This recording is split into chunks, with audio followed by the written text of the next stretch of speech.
So who is this training for? It's for the person who is worried about making things easy and smooth for their family and not bogging their family down in the court system after they die or become incapacitated.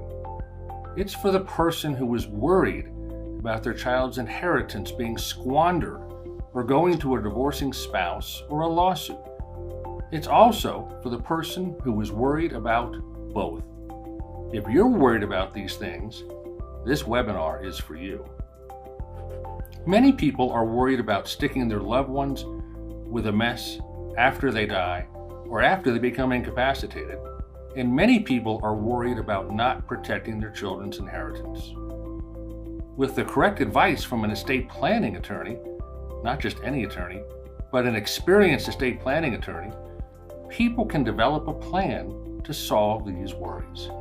With good advice, you can finish the race strong, knowing you left your family and loved ones in a good place after you pass on or lose the ability to make decisions for yourself, and knowing you created a family legacy for your children that will not be taken away in a divorce or a lawsuit, or perhaps wasted away by their irresponsible spending. So then who is this training not for? Well, it's not for the person who likes to stick their head in the sand, just ignore the problem, hoping everything will magically resolve itself on its own. And it's not for the person who doesn't really love their family, doesn't care about sticking them with a court mess after they die. And it's not for the person who says, the kids can just fend for themselves. Whatever they do with the money, good or bad, is their problem. And if they get divorced or hit with a lawsuit, so be it. After all, I won't be here to see it. It won't be my problem. It's not for the person that wants to do it themselves, that think they can do it just as good. In the next 30 minutes, I'm going to share how our clients protect their children's inheritance from being lost to lawsuits or divorces or their child's mismanagement, and how our clients make things smooth and easy for their families without doing these things that most people do not want to do, such as leaving a mess for their family to deal with, or bogging their family down in the court system, or costing their family tens or hundreds of thousands of dollars in unnecessary expenses. Today, I'm going to share with you some myths people believe and critical mistakes they make when it comes to their estate planning, or lack thereof, and how to keep things smooth for your family, as well as protect your children's inheritance. If that's what you want for yourself and your family, then this class is going to bring you massive value and will absolutely be worth your time today. Does any of this sound like you? You're worried that your family will get caught up in a lengthy, expensive court proceeding after you're gone, or if you become incapacitated. You've worked hard to leave an inheritance for your children, but now you're concerned they could lose it to a divorce or a lawsuit. Or you're afraid of overlooking something or making a legal mistake that could hurt your spouse or your children and cost them undue grief or expenses. If any of those scenarios sound like something you've gone through, or perhaps are going through right now, then I have some good news. None of those things are the real problem. Those are just symptoms. The real problem is that you haven't shifted your thinking about estate planning yet. What kinds of shifts are going to make the difference for you? Well, we will talk about them in just a second. For right now, just know this. You can stop worrying about leaving your family with a mess to figure out after you're gone, or leaving them with a mess if you become unable to make decisions for yourself anymore. Rest assured that your loved ones won't get caught up in a lengthy, expensive probate or guardianship court proceeding just to straighten things out. You'll have confidence that your life's work is protected for future generations and safeguarded from any of your children's legal woes or from their irresponsible spending habits. And finally, you'll have the peace of mind of knowing you've done your best to ensure your loved ones have proper legal protection when you're no longer able to protect them yourself.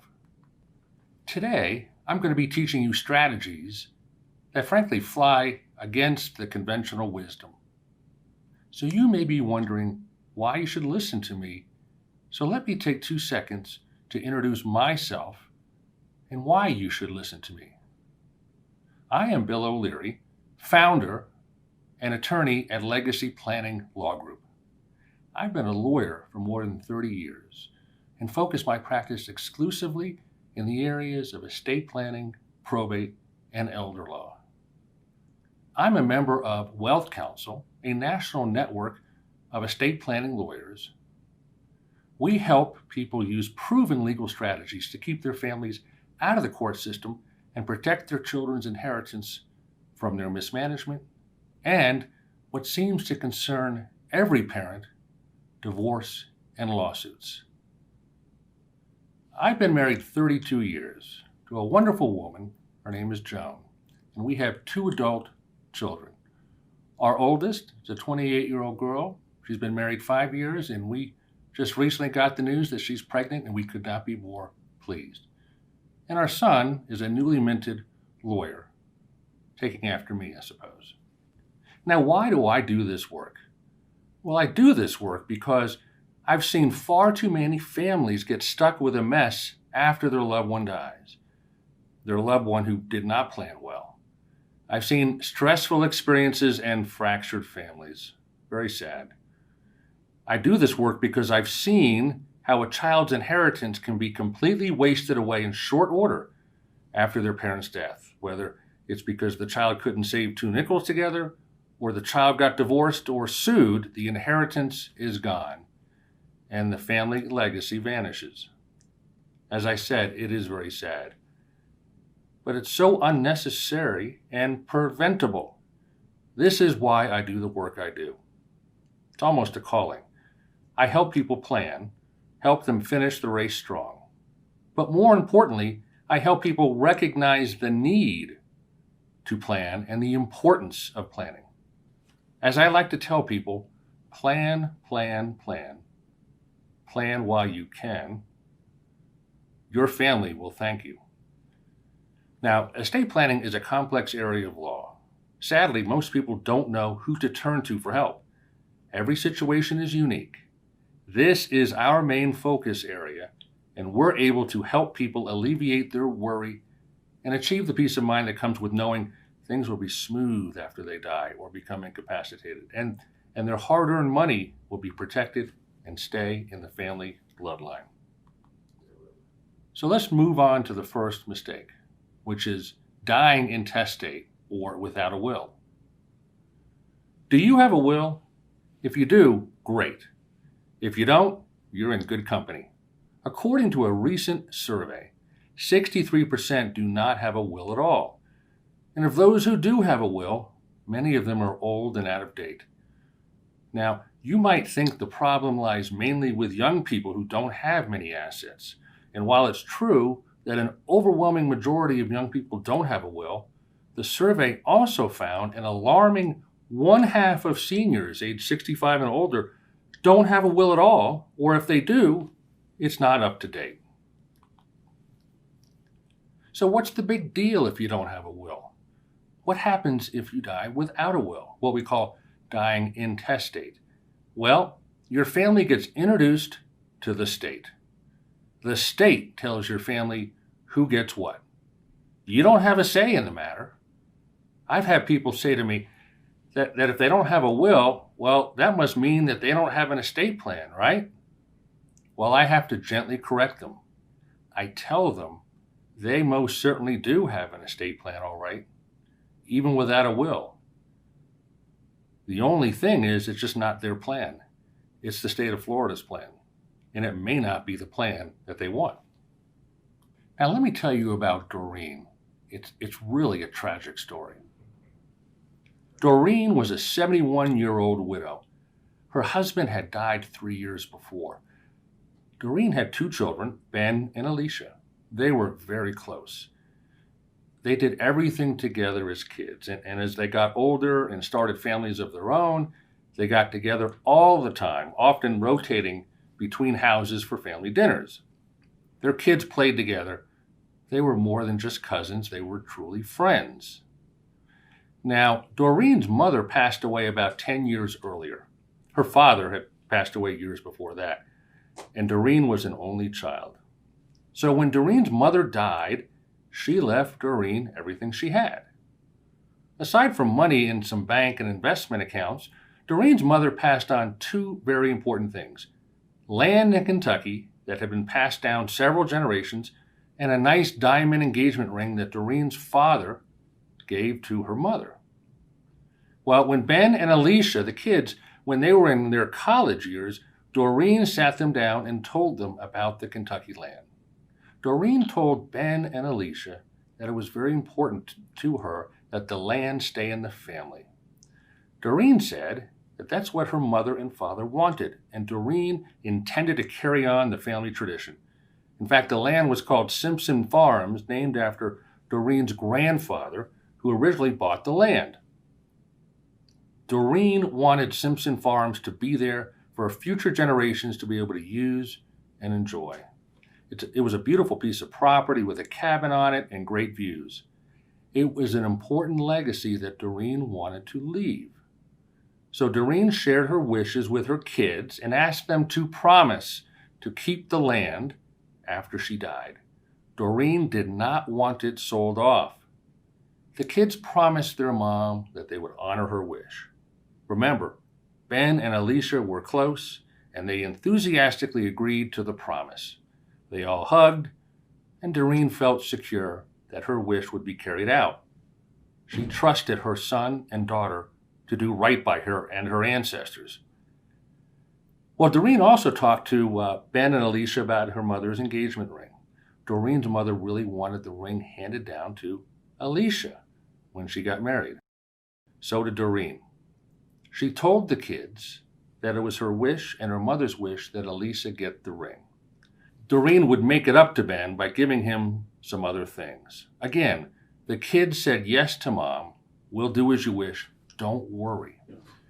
Well, Doreen shortly thereafter developed pancreatic cancer stage 4. The prognosis was not good. Doreen and the kids were told that the survival rate for pancreatic cancer was not high. In her final days, Doreen got the kids together and reminded them of her wish about the family land and the engagement ring. They reaffirmed their commitment to carry out her wishes. They said, "Don't worry, Mom. We will do as you want. We would never dishonor your wish or the wish of the family legacy that is so important to you. You can have peace of mind that everything will be fine. Look, we've shaken hands on it, and we're close to each other, and this will always be the case. You can go now, Mom. You can go in peace."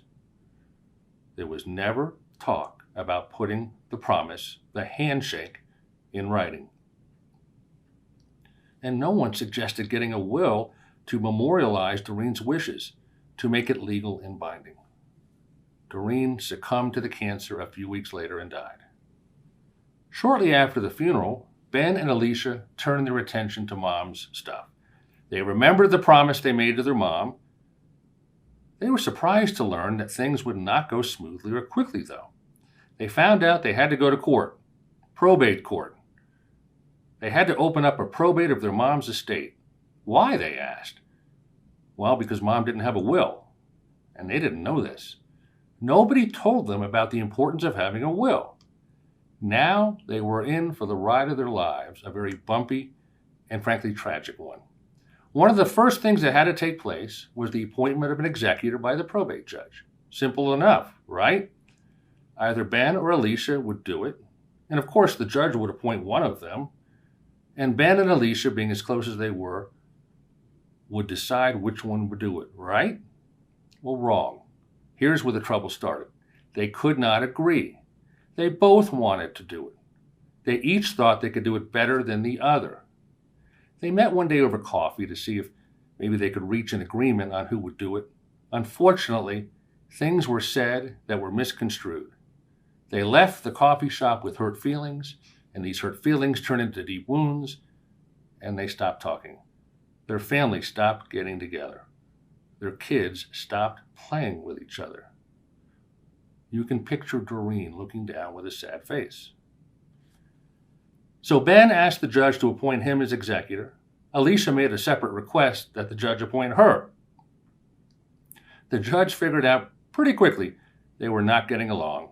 And while he could have decided to appoint both, he didn't do this because he knew they were not getting along and that would not have worked out. So he picked one, Alicia. Well, this set Ben off. He refused to cooperate with Alicia. It was a long 12 months going through the probate process. Ben and Alicia got very frustrated over how long it was taking.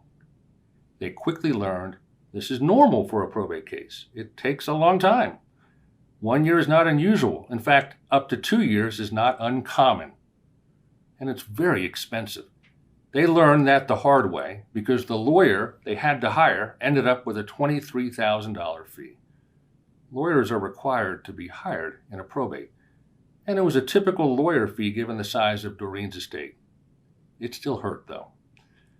Well, about 3 months of the probate case, they took another shot to the gut when they learned that they needed to open up a second probate case, this time in Kentucky.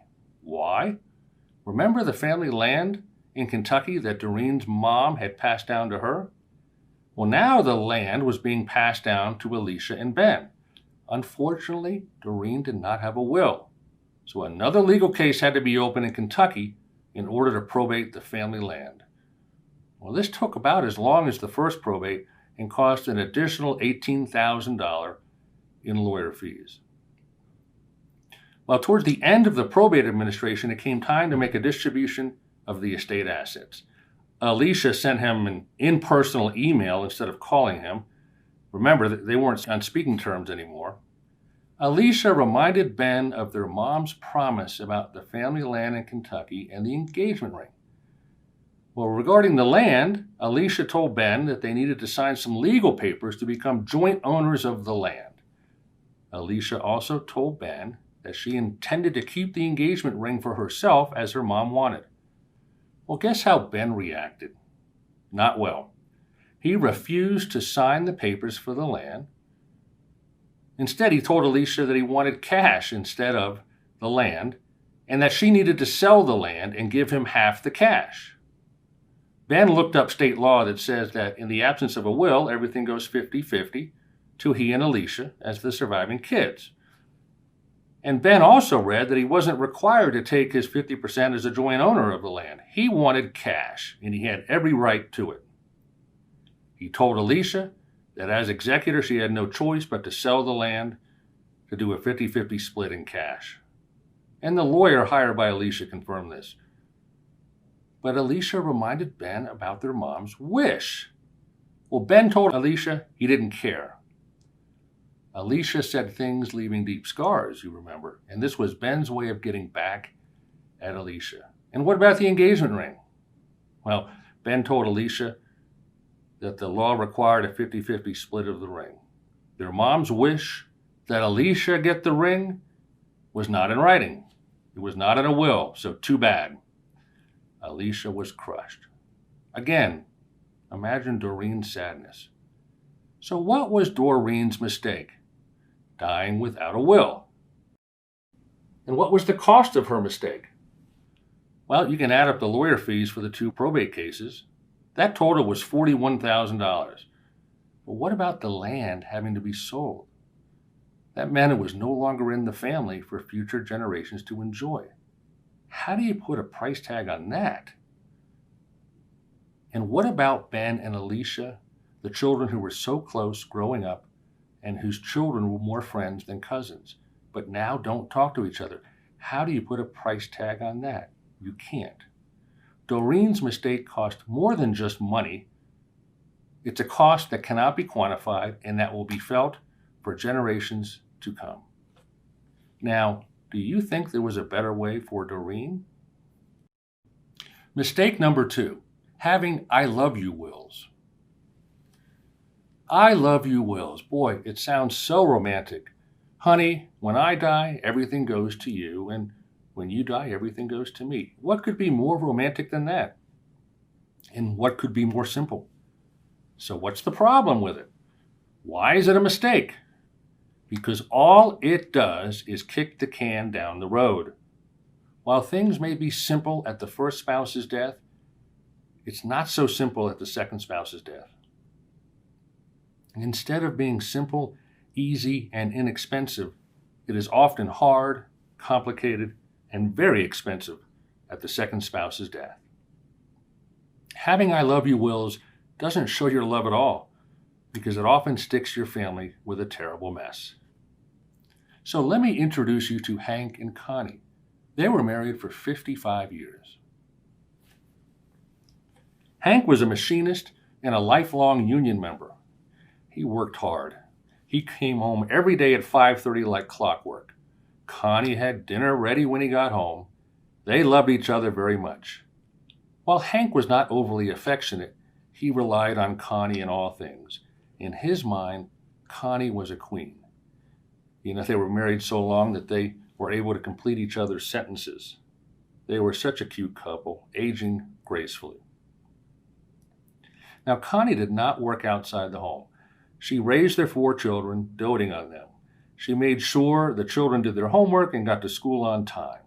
She was in charge of all things domestic. This division of responsibilities worked well for Hank and Connie.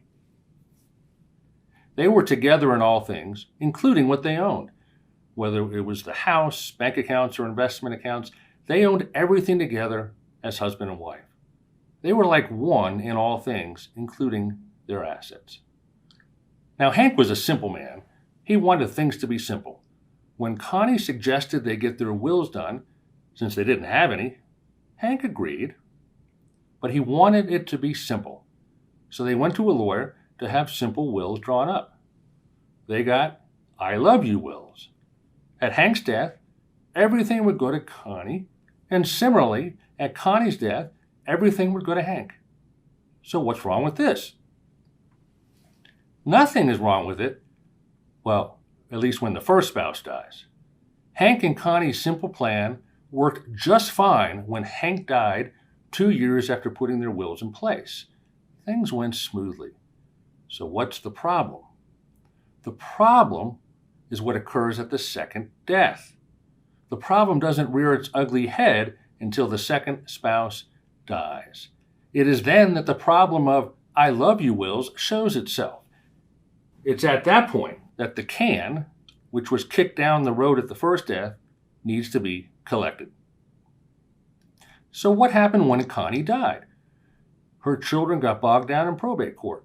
15 months and $18,000 in lawyer fees later, the kids finally got their inheritance. And nerves were frayed in the process. It was a very frustrating experience. So what was the cost of Hank and Connie's mistake?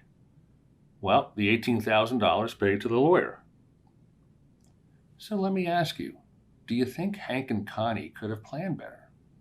Now, how would I love you wills work in a second marriage situation? Well, I'd like to introduce you to Fred and Christina. They were married for 18 years. It was a second marriage for both. Fred had 3 children from his prior marriage, and Christina had 2 children from her marriage. They did not have any children together because, well, they got remarried in their early 50s. When they got married, they each had their own investments in their own name. They decided to keep their assets separate while sharing a joint bank account for day-to-day expenses. They were both comfortable with this arrangement.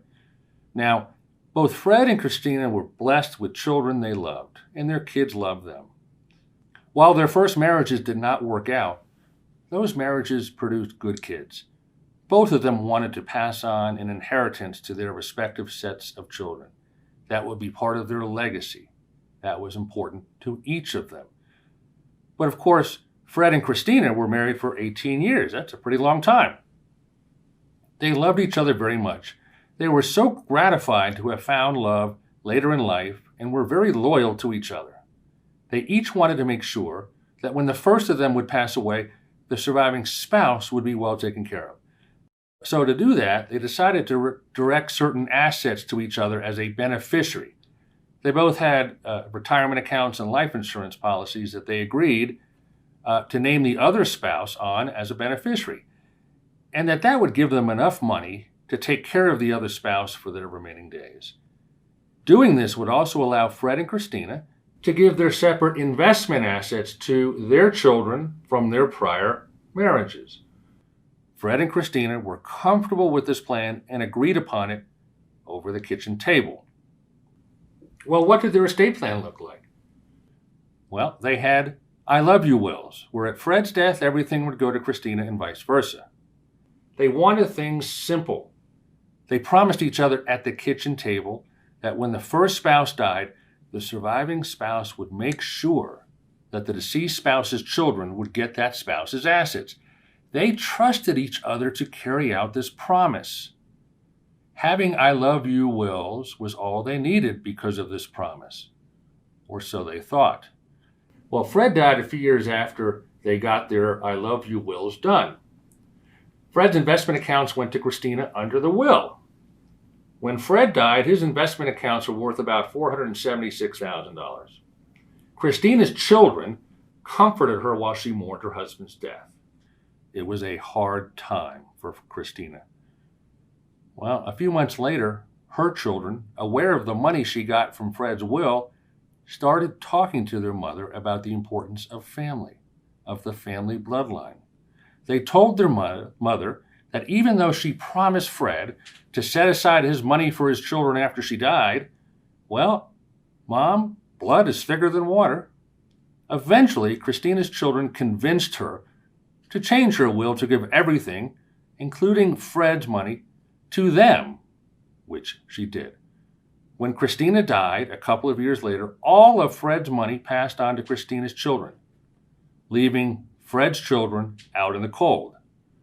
So, what was the cost of Fred's mistake?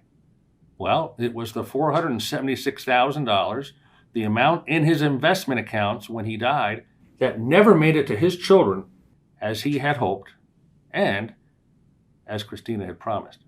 Now, do you think Fred and Christina could have done better? Mistake number 3, not planning to make things smooth and easy to avoid probate. I have a question for you.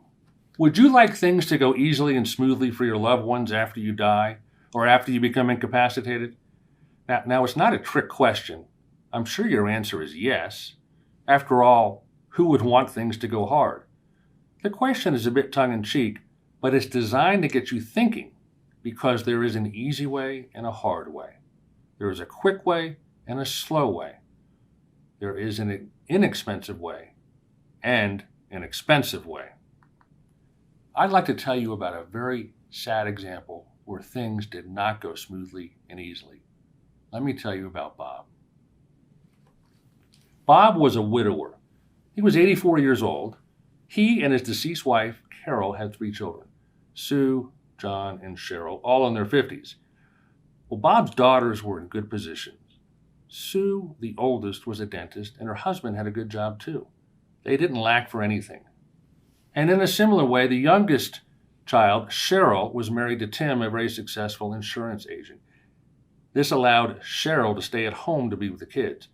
Cheryl also didn't lack for anything. Now, the middle child, John, was the one Bob was concerned about. Not that John had an addiction or gambling problem. No, that wasn't the concern. Instead, John had been laid off twice in 3 years. He frankly had trouble holding down a job. You see, Bob would give John money to help him with his expenses while he was unemployed. The girls knew about this, but were very gracious about it. They told their father that, hey, it was his money and he could do anything he wanted with it. They didn't expect any inheritance from him. They knew about their brother's difficulties and encouraged their father to give whatever he wanted to their brother.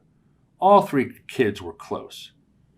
And Bob was so relieved that his daughters understood his heightened concern for John and that they were so willing to sacrifice for their brother.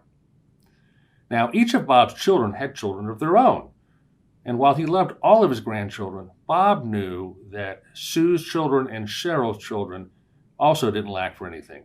They'd get their college paid for by their parents. And he was happy knowing those grandchildren were taken care of. But it was John's children that Bob was concerned about. You see, they were about to start college. John didn't have the money to pay for his kids' college. Student loans would be the only option. Bob got cancer, and the doctors told him he had 6 months to live. Well, this prognosis forced Bob to think about putting his wishes down on paper. Bob wanted to give most of his estate to his son, John, and the rest to John's children to help with their college tuition. He told his daughters what he wanted to do, and of course they were fine with it. Again, they were close as siblings, and they knew their brother was having a tough time of it. Plus, they frankly didn't need Dad's money. Well, when Bob sat down and put his wishes on paper, he very much wanted the money to go quickly to John and to his grandchildren. After all, John was still unemployed and needed money. And the grandchildren had tuition bills coming due. So, what did Bob do? He decided to get a will. Bob didn't have a will before, and he thought that, well, doing a will would ensure that the money would pass to John and his grandchildren quickly and easily. Bob died several months after putting his will together. When he died, his entire estate, between the house and various bank and investment accounts along with some stock, well, it was worth about $875,000. Shortly after Bob died, his son John discovered that his father's wish that the money be transferred to him and his kids would not be fulfilled. Why? Because his father's estate got stuck in probate court. And stuck it was. The probate lasted 14 months. John continued to be unemployed the entire time.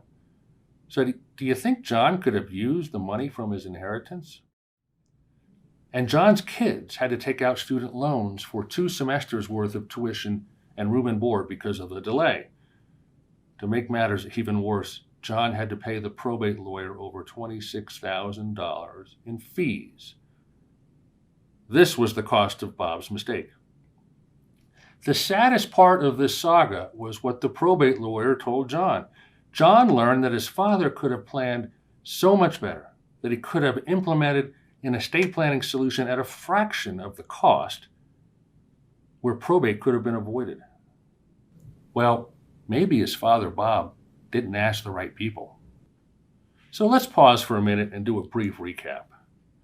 So the first mistake that we learned about is not having an estate plan at all, not having a will.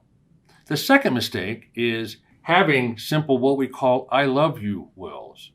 And then the third mistake is not planning to make things easy and simple for your family, not planning so that they can avoid probate. So what do most people do? Well, to be honest with you, most people pretend they're not going to die, or that they have plenty of time. Or many people think that they will not become incapacitated or need someone else to take over their financial and healthcare decisions. Well, some people just hope that, well, everything will just magically work out. And some people deny that their children's inheritance could be threatened by lawsuits, divorce, or their own kids' financial mistakes. Some people dabble with a do-it-yourself or online program. And I find most people simply procrastinate and do nothing. So does this even make sense? Did you know that almost 60% of people don't even have a simple will? And did you know that even having a will does not keep your family out of the court system? In fact, having a will often guarantees your family will be stuck in the court system, and that often something more is needed than just a will. And did you know that not having the right estate plan in place can cost your family unnecessary amounts of money, often tens of thousands and sometimes in the hundreds of thousands of dollars? How would that make you feel knowing that is the fate you are leaving your family?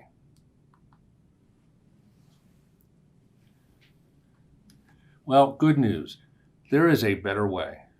Let me remind you that we help people alleviate their worry and achieve the peace of mind that comes with knowing things will be smooth after they die or after they are no longer able to make decisions for themselves, and that their hard-earned money will be protected and stay in the family bloodline. The process is simple, really. First, book a short, free phone call to get clarity about where you are now and where you want to be. If we are confident that we can help you, we will then invite you in for a meeting.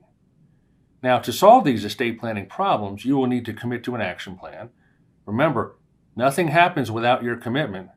And then once you're committed, we will implement your plan. And let's move on to mistake 4, not protecting a child's inheritance.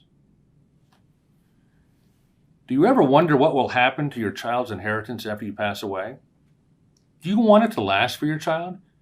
Do you want to give them a legacy, not only to remember you by, but one that will still be around in their retirement when they can really use it? If this is something that you value, that you would want, then it is important to take steps now to protect their inheritance. Let me introduce you to Phyllis, who unfortunately did not plan well and did not protect her child's inheritance. Phyllis was a 76-year-old widow with 2 adult children, Kathy, a daughter, and Jim, a son.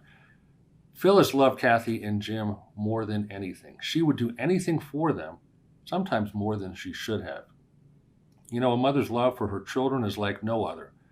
Unconditional for sure, but sometimes blinded to reality. But back to Phyllis later.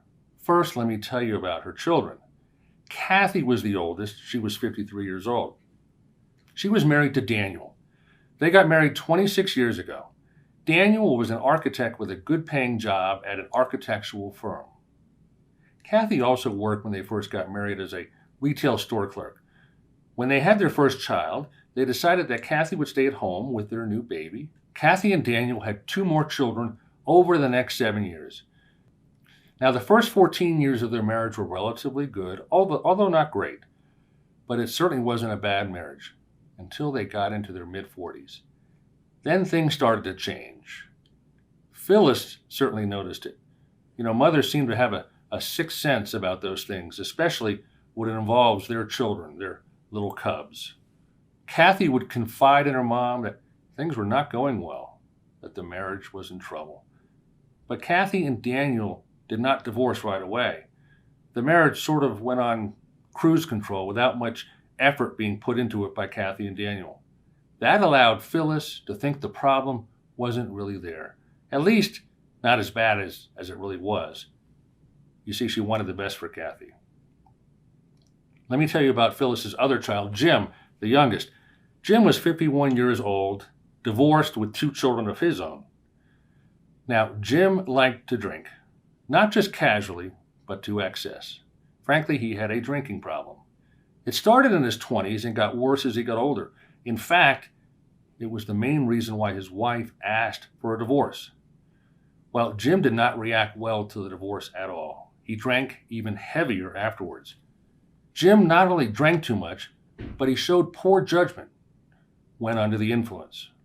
3 years ago, he got behind the wheel after a long night out at bars and was pulled over because he was driving erratically. Jim failed a sobriety test. He was thrown in jail and ultimately convicted of DUI. Luckily, he didn't hurt anyone this time. Naturally, his mom Phyllis was devastated to hear of her son's run-in with the law. She cried when she heard. But deep down, she knew Jim had a problem. But every time she thought about it, she convinced herself it was okay, that things would get better. She would always tell herself, but Jim is such a good boy. A mother's unconditional, blind love. Now back to Phyllis. She became a widow 6 years earlier. She was married to Roger for 47 years. He was her rock, her soulmate. They were very close. Phyllis leaned on Roger as any spouse would do. They raised their kids together. They enjoyed growing older together. They experienced the good times and the bad. Things seemed simpler back then. In fact, Roger liked things simple. When they were in their 30s, they went to a local attorney in town to get their wills done. It was Roger's idea. Simple wills, that's all, just as Roger liked it. Everything they had would eventually go to the kids equally anyway. And the kids would be free to use their inheritance any way they wanted. They didn't think it important to protect the kids' inheritance. Just outright distributions, again, very simple. Roger worked hard in his job, often working overtime to earn more money for the family. Roger and Phyllis were not extravagant spenders. They sacrificed going on trips and eating out at restaurants. They very much wanted to preserve their nest egg so they would have something to pass on to their children, a lasting legacy. When Roger died, their nest egg was about $730,000. This consisted of the house and some investment and retirement accounts. Phyllis now was in charge of managing all of this, and at times it was overwhelming. Luckily, she was getting enough income coming in each month from Social Security and a pension her husband had that she didn't have to dip into the nest egg much. It looked like their dream of having a nest egg to pass on to their kids would in fact become a reality. Now, without her husband around, some things started to slip through the cracks. Frankly, it was a lot for Phyllis to handle. Well, guess what slipped through the cracks? Updating her estate plan. Getting a lawyer to take a look at her will to see if she could do better. After all, her will was 40 years old, and a lot had changed in those 40 years, including her daughter Kathy ending up in a troubled marriage and her son Jim developing a drinking problem. Phyllis never got around to updating her will. Well, then Phyllis died after a stroke that she never recovered from. Her kids were devastated. They now were parentless. They had to fend for themselves without the love and guidance of both of their parents. They did not react well to their mother's death. Kathy went into a deep depression. She was very close to her mother and now no longer had that mother-daughter relationship that she cherished. She had no one else to confide in. Her marriage had gotten worse. She could no longer confide in her husband. And Jim did not react much better. Although he had been drinking less the last couple of years, his mother's death set him over the edge, and he started to drink even more. Back to Phyllis. Remember the simple will she did 40 years ago? Well, now everything was going to Kathy and Jim 50-50. At the time of Phyllis's death, her estate was worth about $700,000. So after certain expenses were paid, each child would receive about $330,000. Maybe this inheritance would in some way relieve some of the stress of Kathy's troubled marriage and help Jim get back on his feet. But unfortunately, this did not turn out to be the case. Two very tragic things happened. Almost as soon as the inheritance check was written to Kathy from the estate, her husband filed for divorce. And about 6 months later, Jim went on a drinking bender and got into his second DUI. This time, it was a bad one. He killed a 27-year-old young mother. So guess what happened? Phyllis and Roger's dream of giving a nice nest egg to their children, of passing on a legacy that their children could remember them by, was shattered. Half of Kathy's $330,000 inheritance ended up going to her ex-husband in the divorce, and all of Jim's inheritance ended up going to the lawsuit that was filed soon after the fatal accident. And add insult to injury, you see, Phyllis's estate had to go through the probate court before the inheritance checks could be written. The lawyer got a fat $21,000 fee. Phyllis's mistake was to not update her will. If she had met with an estate planning lawyer, she would have understood how the kids' inheritances were at serious risk of being lost, given their life circumstances at the time. And she would have learned about solutions to protect the inheritance. So did Phyllis's mistake come at a cost? You bet it did. If you add together half of Kathy's inheritance that was lost in the divorce and all of Jim's that went to the lawsuit and add the attorney's fee in there, the total cost of Phyllis's mistake was $516,000. So let me ask you, do you think Phyllis could have done better? Do you think there was a better way? And finally, mistake number 5, which is probably the biggest mistake people make, not getting qualified legal help. You know, I've heard it said that there are 2 sets of rules in life, one for the informed and one for the uninformed. For many people, the concept of estate planning sounds good, but they have little knowledge of how to develop a workable plan to meet their needs. That may very well describe you. You may know you need to do something, but you're not sure how to go about it. And you don't want to repeat the costly mistakes you've just heard about. Working with qualified legal help is the key to getting this done and done right. When it comes to estate planning, no two situations are exactly alike. Working with an experienced estate planning lawyer will enable you to solve your unique problems and develop a personalized plan that works for you. An estate attorney can help explain the various options you have, taking into account your personal situation and guide you to making wise decisions that will benefit your family after you pass on, or if you are unable to make decisions for yourself anymore. So today, we've outlined the 5 biggest estate planning mistakes. The first mistake we learned about is dying without a will, what we call dying intestate. The second mistake is having simple I love you wills, which simply kicks the can down the road.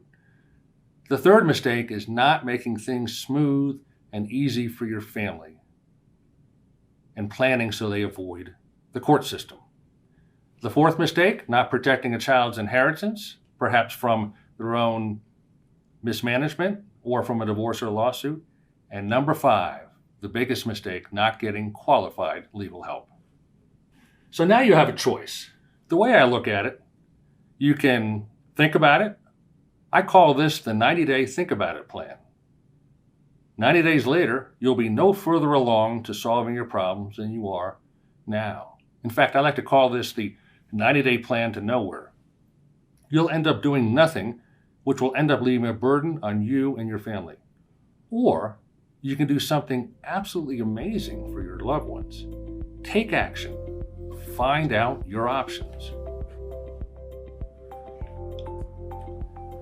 So how can I help? Here's what I have for you.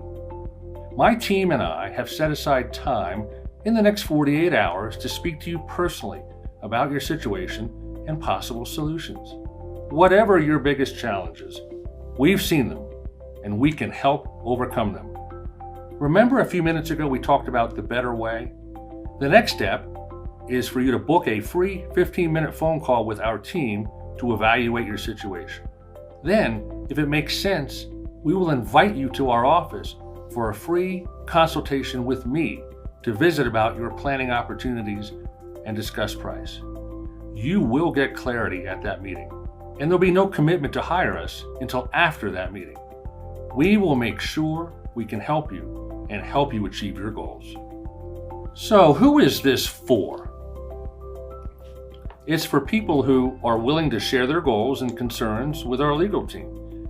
It's for people who are open and receptive to creative solutions to preserve family harmony and protect their financial well-being.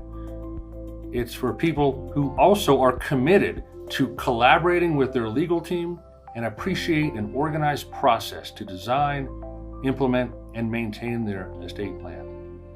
And this is also for those who want a skilled and experienced lawyer on their team to bring comfort and clarity to achieving their goals. And finally, it is for people who have high expectations that the estate planning experience and the corresponding result will bring value that far exceeds the price. So why are we doing this?